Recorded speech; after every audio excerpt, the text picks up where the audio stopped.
এবার একটু শুনবো যে রাসূলুল্লাহ সাল্লাল্লাহু আলাইহি ওয়াসাল্লাম কদরের রাতগুলোতে কি কি ইবাদত করতেন। আমি খুঁজে 5টা আমলের কথা পেয়েছি বিশেষভাবে, কমন যে আমলগুলো সেগুলো তো ছিলই, বিশেষভাবে 5টা কাজ রাসূল সাল্লাল্লাহু আলাইহি ওয়াসাল্লাম এই কদরের রাতে করতেন। 1 নম্বর কাজ হচ্ছে তিনি সারা রাত জেগে ইবাদত করতেন এবং পরিবারের লোকদেরকে ঘুমোতে দিতেন না, উঠিয়ে দিতেন। বছরের অন্য কোনো সময়ে সারা রাত জেগে ইবাদত করার কোনো নজির রাসূল সাল্লাল্লাহু আলাইহি ওয়াসাল্লামের জীবনে ছিল না, সব রাতে ঘুমাতেন। আম্মা জান আয়েশা রাদিয়াল্লাহু তাআলা আনহা বলেন, ইযা দাখালাল আশরু আহিয়াল লাইলা ওয়া আইকাযা আহলা ওয়া জাদ্দা ওয়া শাদ্দাল মিজার। রমাদানের শেষ দশক যখন আসতো রাসূল সাল্লাল্লাহু আলাইহি ওয়াসাল্লাম সারা রাত জেগে ইবাদত করতেন, পরিবারের সদস্যদেরকে জাগিয়ে তুলতেন, স্ত্রীদের ঘুমাতে দিতেন না, জাগিয়ে তুলতেন। ফাতেমা রাদিয়াল্লাহু তাআলা আনহার ঘর পাশেই ছিল, তাদেরকে যে জাগাতেন এবং নিজে সারা রাত ইবাদত করতেনই। জাদ্দা ওয়া শাদ্দাল মিজার, খুবই বলিষ্ঠ ভাবে, খুব মজবুত ভাবে কোমরে গামছা বেঁধে নামার একটা এক্সপ্রেশন এখানে দেওয়া হয়েছে। মিজার, ইজহার মানে হচ্ছে বাংলা করলে হয় লুঙ্গি। লুঙ্গি আমরা যখন খুব শক্ত কোনো কাজ করতে যাই তখন তারা কি করে, খুব টাইট করে লুঙ্গিটা বাঁধে। তার মানে বোঝানো হচ্ছে রাসূল সাল্লাল্লাহু আলাইহি ওয়াসাল্লাম কোমরে ভালো করে লুঙ্গি বেঁধে বা গামছা বেঁধে আটকাট বেঁধে নামতেন শেষ 10 দিনের জন্য। এই সময় তিনি মানে কাউকে কেমন যেন চিনতেন না, সবসময় ইবাদতে মগ্ন থাকতেন। এটা আমরা করতে পারি যে শেষ 10 দিনে, আর যেহেতু 3 দিন বাকি, আমরা একটা স্পেশাল প্ল্যান করতে পারি যে আমরা আমাদের সর্বোচ্চটুকু উজাড় করে দিয়ে লাস্ট 10 ডেজ অফ রমাদানের এই বরকত আমরা হাসিল করব, এটা যেন আমাদের মিস না হয়। তাহলে এটা আমরা একটা পেলাম। 2 নাম্বার হচ্ছে ইতিকাফ করা।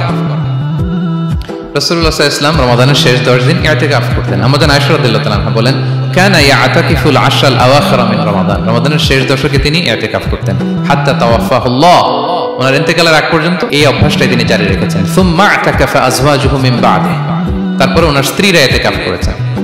আরেক বর্ণনায় এসেছে ইয়াতাকিফু কুল্লা রমাদান 10 আইয়াম, প্রতি রমাদানে তিনি 10 দিন ইতিকাফ করেছেন। কিন্তু যেই বছর তিনি ইন্তেকাল করবেন সে বছর তিনি 20 দিন ইতিকাফ করেছিলেন।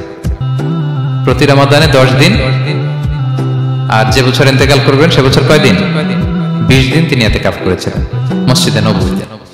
তাহলে আমরা এই রমাদানের শেষ দশকে এটা করতে পারি। 2 নম্বর পয়েন্ট হচ্ছে ইতিকাফ করা। তো আমরা যেন ইতিকাফ করার চেষ্টা করি। ইতিকাফ করতে না পারলে শেষ দশকের রাতগুলো যেন মসজিদে কাটানোর চেষ্টা করি, তা না পারলেও বাসায় যেন এই রাতগুলো আমরা মিস না করি। বিশেষ করে সেন্ট্রাল মস্কে তো অসাধারণ পরিবেশ, এটা হাইলি রেকমেন্ডেড। ইফ পসিবল আপনারা আসবেন, এখানে ইবাদতের চমৎকার পরিবেশ থাকে। 3 নম্বর হচ্ছে রাসূল সাল্লাল্লাহু আলাইহি ওয়াসাল্লাম এবং জিবরাইল আলাইহিস সালাম যৌথভাবে কোরআন রিভিশন করতেন। খুব ইন্টারেস্টিং।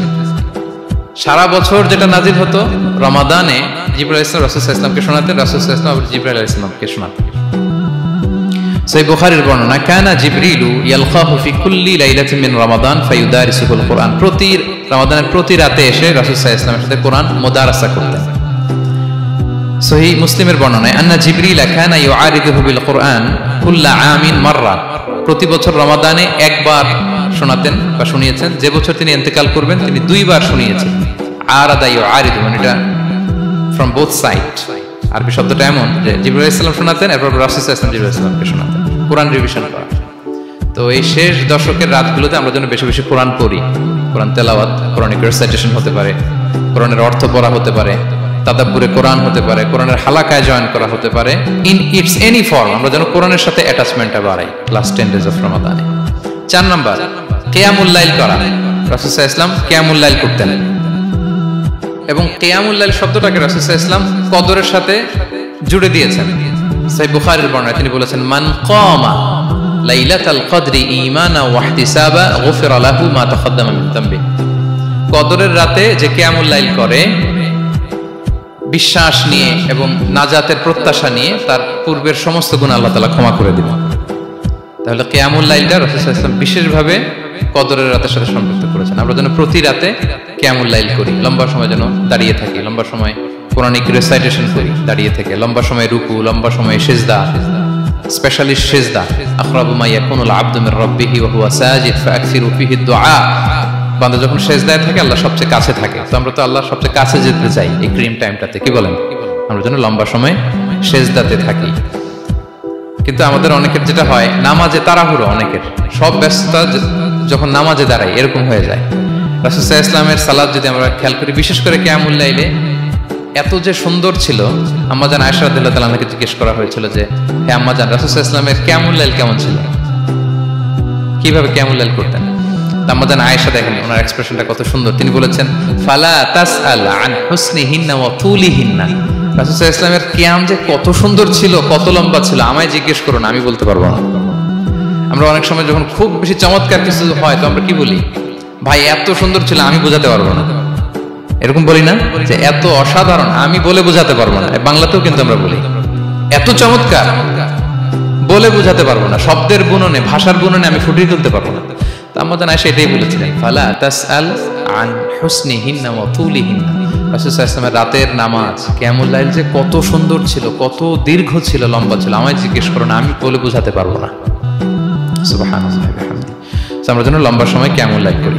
আম্মাজান আয়েশা রাদিয়াল্লাহু তাআলা আনহা আরো বলেন কানা ইয়াকুমু মিনাল লাইলি হাত্তা তাতাফাত্তারা কদামা, এত দীর্ঘ সময় দাঁড়িয়ে থাকতেন, থাকতে থাকতে ওনার পা ফুলে যেত, পা দুটো ফুলে যেত। আপনিও দীর্ঘ সময় দাঁড়িয়ে দেখেন যে পায়ে ঝিম ধরে যাবে, পা ফুলে যাবে, এটা করতেন রাসূল সাল্লাল্লাহু আলাইহি ওয়াসাল্লাম। তো আম্মাজান আয়েশা বলেন ইয়া রাসূলুল্লাহ লিমা তাসনাউ হাদা ওয়া কদ গুফিরা লাকা মা তাকদ্দামা মিন যামবিকা ওয়া তাআখার, আপনি এত কষ্ট কেন সহ্য করেন নিজের দেহের উপরে? আপনার তো আগের পরের সব গুনাহ মাফ, আদত তো রাসূল সাল্লাল্লাহু আলাইহি ওয়াসাল্লামের গুনাহই নেই, তিনি নিষ্পাপ।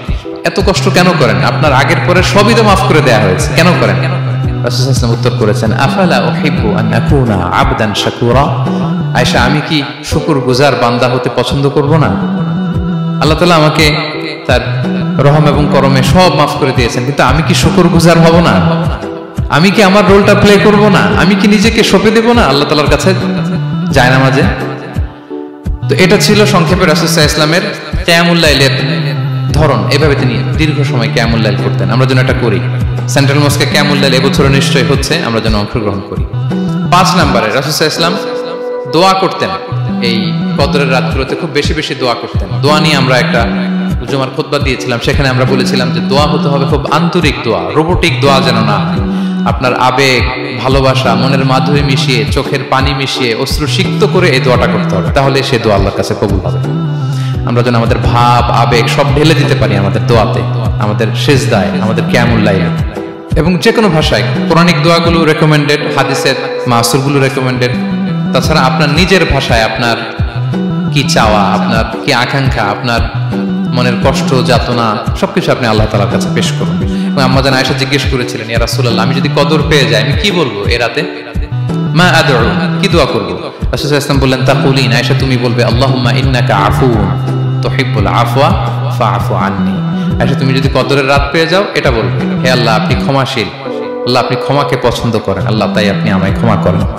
হে আল্লাহ আপনি ক্ষমাশীল, আপনি ক্ষমাকে পছন্দ করেন, আল্লাহ আপনি আমাকে ক্ষমা করেন। এই দোয়াটা আমরা যেন বেশি বেশি করি। আমার সাথে সাথে সবাই একটু পড়ুন মেহেরবানি করে। আল্লাহুম্মা ইন্নাকা আফুউন তুহিব্বুল আফওয়া ফাআফু আন্নি।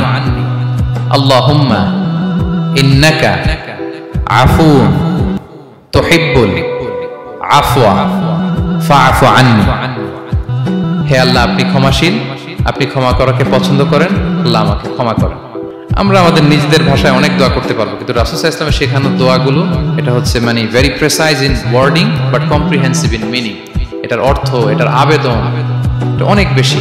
আমি অনেক 10টা-20টা বাক্য বলে এত সুন্দর কথা মিলাতে পারবো না। রাসূল সাল্লাল্লাহু আলাইহি ওয়াসাল্লাম যেটা শিখিয়ে দিয়েছেন, আগে আল্লাহর প্রশংসা করলাম, আল্লাহ আপনি ক্ষমাশীল, আবারও প্রশংসা, আল্লাহ আপনি তো ক্ষমা করাকে পছন্দ করেন। যেটা আপনি পছন্দ করেন না ওইটা তো চাচ্ছেন না, যেটা আপনার পছন্দ, যেটা আপনি করতে ভালোবাসেন, গাফিরিয যামবি ওয়া কাবিলিত তাওব, আপনি ক্ষমা করাকে পছন্দ করেন, তওবা কবুলকে আপনি পছন্দ করেন, তো সেটাই তো চাচ্ছি আপনার কাছে, আপনি আমার তওবা কবুল করুন, আল্লাহ আপনি আমাকে ক্ষমা করুন। সো এই দোয়াটা প্রত্যেক রাতে যেন আমরা বেশি বেশি করি। সম্মানিত সুধী, Be a part of our vision. Do listen and share the khair. Be with our official social media handle for latest updates.